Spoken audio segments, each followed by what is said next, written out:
Activism itself has taken a pornographic turn. Political justice groups often rely on pornography-styled imagery and occasionally make and sell pornographic images to advance their causes and raise funds. For example, within the environmental movement F for Forest, they use such images as methods for their campaign. They had elements of animal rights movements and people for the ethical treatment of animals.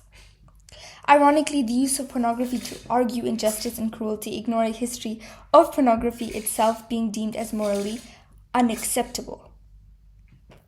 As the attention span of humans reduce globally, there is constant competition for what will gain clout.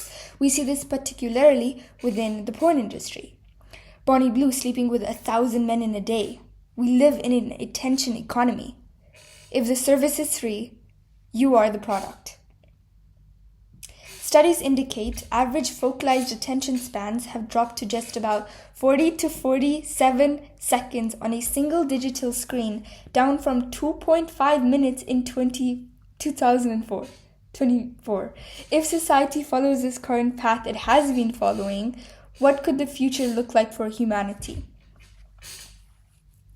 If people keep chasing the next big, what will we lose along the way? Pornography has never been so available as it has in the attention economy. As per Pornography as the American Dream, in the past, porn stars have either ended up being homeless or landed dead on the outskirts of LA. Yet, since the birth of the postmodern day, that rhetoric has taken an expected turn. Kim Kardashian is one of the many to change the media's perception of porn stars through her leaked tape and the release of Keeping Up with the Kardashians 8 months after the tape. She has built a respected brand exactly because it was considered scandalous. Now they're seen as treated as A-listers, with Mia Khalifa modeling for brands like Moschino. The system thrives in dissent. The system capitalizes upon its own constructed perceptions of pornography. Similarly, sex is inherently reinforcing gender roles through the eyes of people who consume pornography as their only understanding of sex, or rather, society praises conforming into these socially constructed ideals. If gender is performed through repeated social scripts, does pornography reinforce certain scripts of masculinity and femininity by repeatedly depicting them?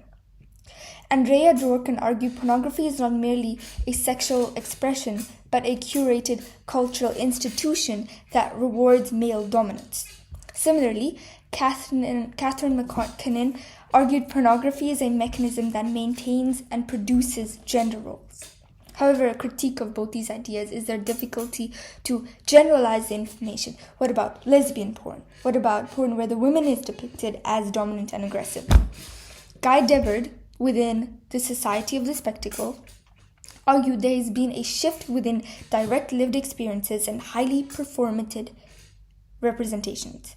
Consumption becomes identity, politics becomes Belasco as Gatsby, and celebrities become more and more valuable compared to ordinary people. Activism operates within the same ecosystem to generate visibility. The digital age fights for attention, and therefore protests become more provocative if it wishes to survive. Activism risks being concerned with being seen, more so being seen, than achieving political change.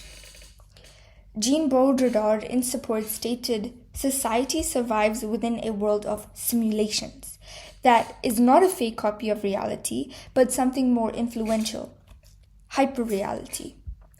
Name any social media personality, any social media personality, someone you know through the curated image that they present of themselves, what they want you to see. For Baudrillard, that image becomes more than lived reality. Pornography is a form of hypervisibility. Nothing is left mysterious. Yet paradoxically, the more explicit the image is, the less authentic the experience feels. Everything that is presented is filtered through over 4 million pixels.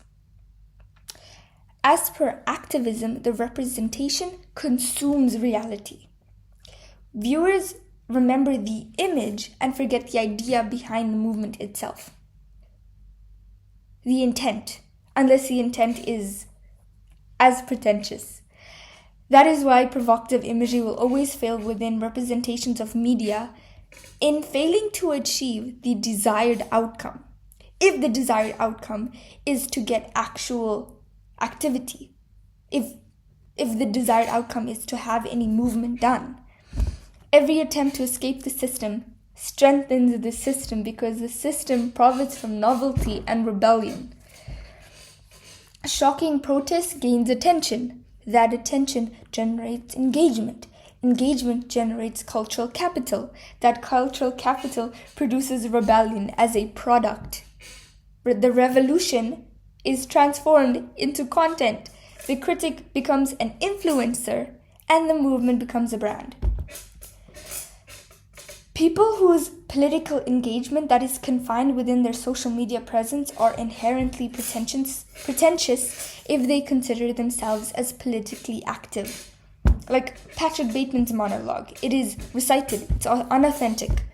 The figure of Patrick Bateman is both a parody of an elitist lifestyle and a mirror of the contradictions of modern society that reflect to a shallow interaction or representation of needs mass consumed online to fill in the emptiness of life in its comparison to the false sense of a rich virtual world. Your words mean nothing if there is no action. Anything that is shocking can become marketable.